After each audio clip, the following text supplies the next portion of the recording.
There's a reason Mark Manson is one of the most popular authors in the history of our time. I mean, his books are perennial bestsellers, and part of it is his writing style. He has an amazing, colloquial, funny writing style, but also he's one of the best modern philosophers I've ever read. And I think that's something he probably doesn't get quite enough credit for, but I think people enjoy it. People don't like using the term philosopher because I think people want their philosophers to be old and dead. I mean, that's what we learn about. We learn about a lot of people from the past who have thought about ideas about how we could live our life and put together those kind of frameworks and guide stars for asking the most important questions that we can ask. But there are people now like Mark Manson or like Jordan Peterson or like a lot of the people out there who are actually modern philosophers.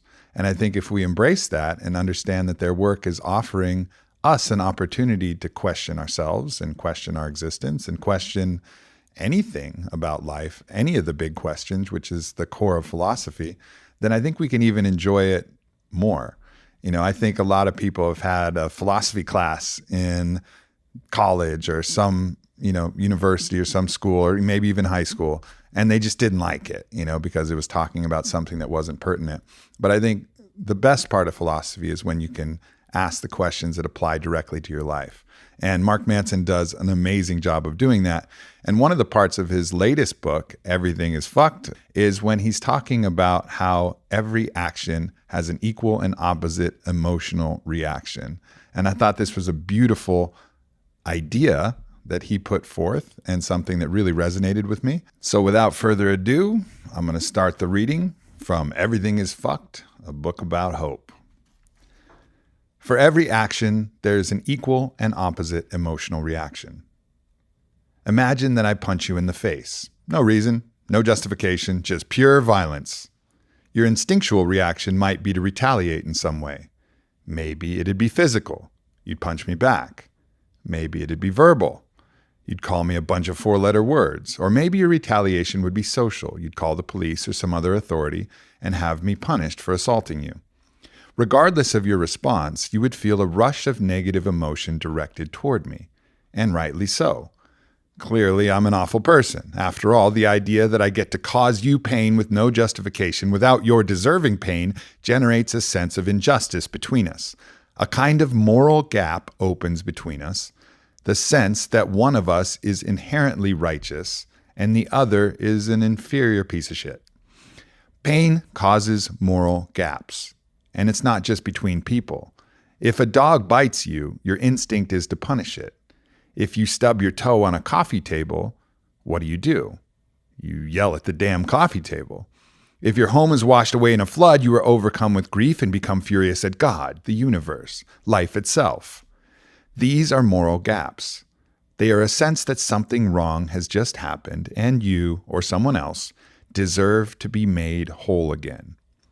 Wherever there is pain, there is always an inherent sense of superiority, inferiority, and there's always pain. When confronted with moral gaps, we develop overwhelming emotions toward equalization or a return to moral equality. These desires for equalization take the form of a sense of deserving. Because I punched you, you feel I deserve to be punched back or punished in some way. The feeling of my deserving pain will cause you to have strong emotions about me, most likely anger. You will also have strong emotions around the feeling that you didn't deserve to be punched, that you did no wrong, and that you deserve better treatment from me and everyone else around you. These feelings might take the form of sadness, self-pity, or confusion. This whole sense of deserving something is a value judgment we make in the face of a moral gap. We decide that something is better than something else, that one person is more righteous or just than another, that one event is less desirable than another. Moral gaps are where our values are born. Now let's pretend I apologize to you for punching you. I say, "Hey reader, that was totally unfair, and wow, I was way out of line. That will never, ever happen again. And as a symbol of my overwhelming regret and guilt, here, I baked you a cake. Oh, and here's $100. Enjoy." Let's also pretend that this is somehow satisfying to you. You accept my apology and my cake and the $100 and genuinely feel that everything is fine. We've now equalized. The moral gap that was between us is gone. I've made up for it. You might even say that we're even. Neither of us is a better or worse person than the other. Neither of us deserves better or worse treatment than the other any longer. We're operating on the same moral plane. Equalizing like this restores hope. It means that there's nothing necessarily wrong with you or wrong with the world. That you can go about your day with a sense of self-control, $100, and a sweet-ass cake. Now let's imagine another scenario. This time, instead of punching you, let's say I buy you a house. Yes, reader, I just bought you a fucking house. This will open up another moral gap between us. But instead of an overwhelming feeling of wanting to equalize the pain I've caused you, you will instead experience an overwhelming feeling of wanting to equalize the joy I've created. You might hug me, say thank you 100 times, give me a gift in return, or promise to babysit my cat from now to eternity. Or, if you're particularly well-mannered and have some self-control, you may even attempt to refuse my offer to buy you a house because you recognize that it will open up a moral gap that you will never be able to surmount. You may acknowledge this by saying to me, "Thank you, but absolutely not. There's no way for me to ever repay you." As with the negative moral gap, with the positive moral gap, you will feel indebted to me, that you owe me something, that I deserve something good, or that you need to make it up to me somehow. You will have intense feelings of gratitude and appreciation in my presence. You might even shed a tear of joy. Aw, reader. It's our natural psychological inclination to equalize across moral gaps, to reciprocate actions, positive for positive, negative for negative. The forces that impel us to fill those gaps are our emotions. In this sense, every action demands an equal and opposite emotional reaction. That sounds pretty fucking true to me. Now, obviously, on the surface, it's pretty obvious. You know, someone punches you, you have a reaction. Someone gives something to you, you have a reaction. But where it gets really interesting and where Mark Manson goes with this, and something that's really worth thinking about, is what happens when you're unable to actually fill those gaps? What do you do? You know, so if you have something that someone does to you and you're unable to respond in any way, well, your only choice from there is to internalize it, to make it your fault, and you can take out that anger and frustration on yourself, or you can take it out on your cat, or project it onto somebody else, or project it on any other person or thing or idea, because you haven't been able to fill that moral gap of your emotional feeling towards that person and actually release that kind of tension that you feel. And this is where we have so many of our internal repressions, and that could be expressed in multiple scenarios, in both the positive and negative scenarios. If you're not able to fill that moral gap, you're going to have to create a reaction. So, for example, like someone does something to you and you can't fill that moral gap by expressing your anger or punching back or doing anything, then again, you might internalize that and think that you deserved it, that you deserve to get punched, and then punish yourself for all the reasons that you deserve to get punched. Well, that's not a good way to handle it. But if you actually have the introspection and the awareness to say, okay, I'm feeling a moral gap, and now my desire is going to have to fill that moral gap in some way. That may be against myself, that may be against somebody totally random, but where's the source of it? Like, where is it coming from? Where is the root of that emotion? And then when you track it, then you can either engage in a conversation with that person, release it in a different way, but just the awareness itself starts to unwind those emotional gaps. Now, if someone is constantly doing something for you that's more than you feel you can receive, well, you might find a way to even that moral gap as well. And how do you do that? Well, you could ignore what they're doing for you.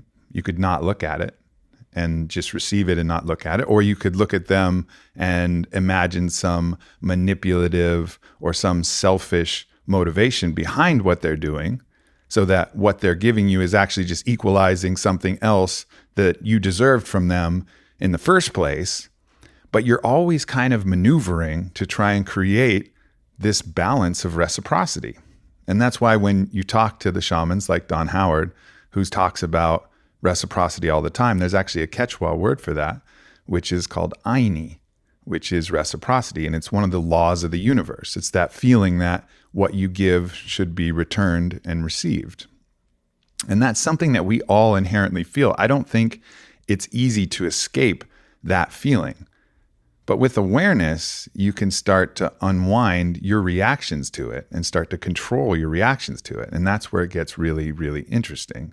So understanding that you're always trying to create this equalization, but there really isn't as much of a need to do it in the actual physical as there is to do it in the mental. So for example, like a heartfelt thank you may be all that you need, because that's all that you have if someone does something nice to you. And then a heartfelt, hey, that wasn't cool, that really hurt, maybe all that you need if someone does something that you don't like. But it's really tracking that we're constantly seeking to create that equalization, to create that even balance and reciprocity. And it may be something that's kind of constantly internal. If you feel like you're in a deficit with somebody because of something that you did, maybe you're guilty about something that you've done in the past. Let's say you've treated someone poorly. You may be constantly trying to fill that moral gap, that emotional gap with that person. You may try that your whole life. You may constantly be doing things to try and make up for something you feel guilty for. But there may be nothing really that's necessary there. And so your actions will be perceived in a way that's like, why do they keep doing this? Or maybe you're harboring some old resentment, and so you're consistently treating somebody poorly because you're trying to equalize a moral gap between something that someone else did to you. So when you really look at this, we're in this constant tug of war between what we feel and then how we act. And so again, it comes down to that awareness. Where do you feel those moral gaps? Where do you feel them? Just look. And I would recommend that you take a journal out and start writing. And in any of your key emotional relationships, start writing where you might feel a moral gap. Or maybe all the areas where you've internalized something. Maybe you feel a moral gap with yourself, or a moral gap to what you're offering the world and what the world has offered to you. In some ways, you can look at this in a really zoomed out perspective and think, if you're not deserving of good things because you're judging yourself for the way that you've lived, then you will deny yourself the pleasures of life. You will deny yourself the positive emotions. You will deny yourself joy because you're internalizing that moral gap, saying, I don't deserve to enjoy this world because I'm not good enough. And that may be you just in a constant perpetual state of equalization where your own guilt and shame and your own self-judgment and self-condemnation is causing you to deny yourself the enjoyment and pleasure of life. And you may also feel like, the world I deserve more from the world. So your ego might say this is unfair. It's constantly unfair. And I deserve more. And then you're constantly going to be feeling anger towards the world. And this is based on your own sense of what you deserve.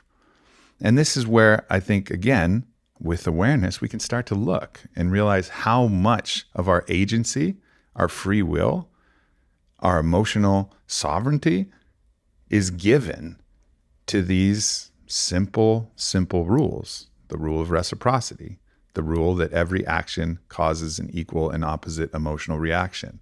And we're really just like puppets, constantly trying to equalize the gap, constantly trying to create that even balance in the bank of reciprocity.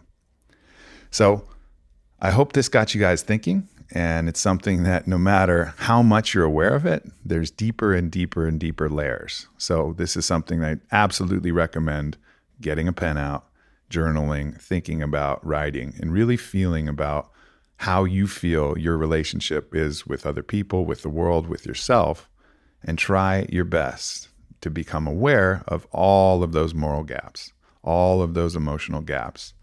And then at that point, you might actually have genuine agency, genuine sovereignty, and genuine ability to start to harness and control some of these emotional tendencies.